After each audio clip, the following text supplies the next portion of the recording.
Yes. तो बच्चों हम पेपर का पैटर्न को डिस्कस कर रहे थे। तो जो आपका पेपर आएगा उसमें सेक्शन ए में 20 क्वेश्चन होंगे, 1 मार्क्स का प्रत्येक क्वेश्चन, और 20 मार्क्स का ये आपका सेक्शन ए आएगा बच्चों।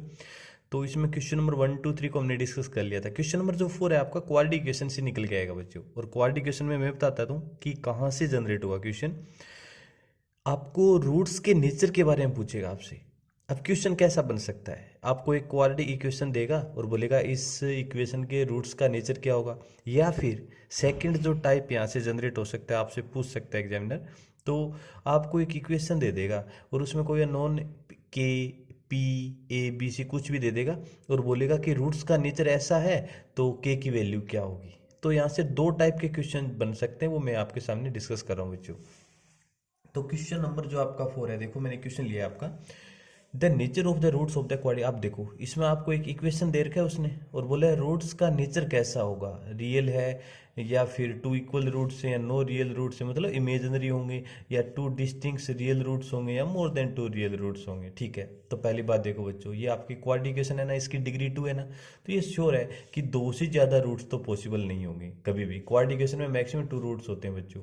तो ये ऑप्शन नंबर डी तो डायरेक्ट ही आप देखिए इसको कैंसिल आउट कर सकते हो। तो हमारा जो आंसर ए बी सी में से होगा। तो नेचर ऑफ द रूट्स, तो देखो बच्चों रूट्स का जो नेचर होता है ना, वो 3 टाइप से आप देख सकते हो। और वो पता चलता है हमारा डी यानी कि डिस्क्रिमिनेंट, और इसकी वैल्यू कैसे निकालते हो, बी स्क्र माइनस 4ac से निकालते हैं।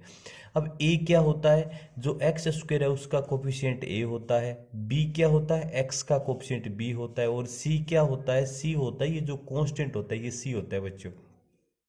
इफ पहली कंडीशन अगर डी ग्रेटर देन 0 आ जाए बच्चों, तो roots are real and distinct. या तो डिस्टिंक्ट बोल दो या आप इसको डिफरेंट भी बोल सकते हो। क्या बोल सकते हो इसको, अलग अलग होंगे, डिफरेंट होंगे। सेकंड कंडीशन होती है डी इक्वल टू 0 आ जाए, तो roots are real and equal, दोनों रूट्स इक्वल होते हैं। और अगर डी की वैल्यू लेस देन 0 आ जाए, तो roots does not exist. Exist का मतलब क्या हुआ, एग्जिस्ट नहीं करेगा, यानी कि वो रियल नहीं होंगे, इमेजिनरी रूट्स होंगे। तो ये हमारी इक्वेशन दे रखी है बच्चों, 9x² minus 6x minus 2 equal to 0। फटाफट मुझे बताओ what is the value of A is 9, what is B -6, ये साइन भी साथ में राइट करना है, और सी की वैल्यू क्या है बच्चों, -2 है। तो डी की वैल्यू यानी b² माइनस 4ac आप निकाल लो यहाँ से। तो -6 का स्क्वेयर -4 इंटू ए की वैल्यू 9 और सी की वैल्यू -2, तो ये बनेगा 36 और प्लस 9 4 जा 36 और 72 आ जाएगा। दोनों को ऐड किया तो 6 और 2 8 108। आपको पता है पॉजिटिव आ गया यानी ग्रेटर देन 0। तो so so two distinct real root, तो roots are real and distinct, real and distinct. तो कौन सा ऑप्शन है, नो रियल रूट्स, ये तो पॉसिबल ही नहीं हो क्योंकि डी हमारा लेस देन 0 आया ही नहीं। टू इक्वल रूट्स नहीं होगा क्योंकि डी इक्वल टू 0 नहीं है, डी ग्रेटर देन 0 आ गया, तो two distinct real roots are possible. और ये जो मैंने क्वेश्चन लिया बच्चों, आपका सैंपल पेपर जो 2024 का जारी किया सीबीएसई ने, वहां से अटेंड किया मैंने क्वेश्चन। एक तो इस टाइप का क्वेश्चन आ सकता है। दूसरा आपकी बार इसमें पता है क्या दिया आपको, उसने क्वाड्रेटिक इक्वेशन दे दिया, रूट्स के नेचर के बारे में पूछ रहा है। सेकंड वाला क्वेश्चन देखो बच्चों, क्वाड्रिकेशन दे दिया और रूट्स का नेचर दे रखा है उसने, क्या बोला, has real and distinct root, कि इसके जो रूट्स हैं वो रियल और डिस्टिंक्ट हैं। तो अननोन, देखो इसमें अननोन उसने के दे दिया और के की वैल्यू क्या होगी। तो आपको पता है रियल एंड डिस्टिंक्ट रूट होने की प्रोबेबिलिटी क्या होती है, कंडीशन डी ग्रेटर देन 0। तो बताओ मुझे ए की वैल्यू क्या है, इसके लिए x² का कोएफिशिएंट 1 है, बी कितना है 4 है, और सी कितना है हमारा k है। तो रूट्स रियल एंड डिस्टिंक्ट होने की कंडीशन होती है डी ग्रेटर देन 0 कर दो।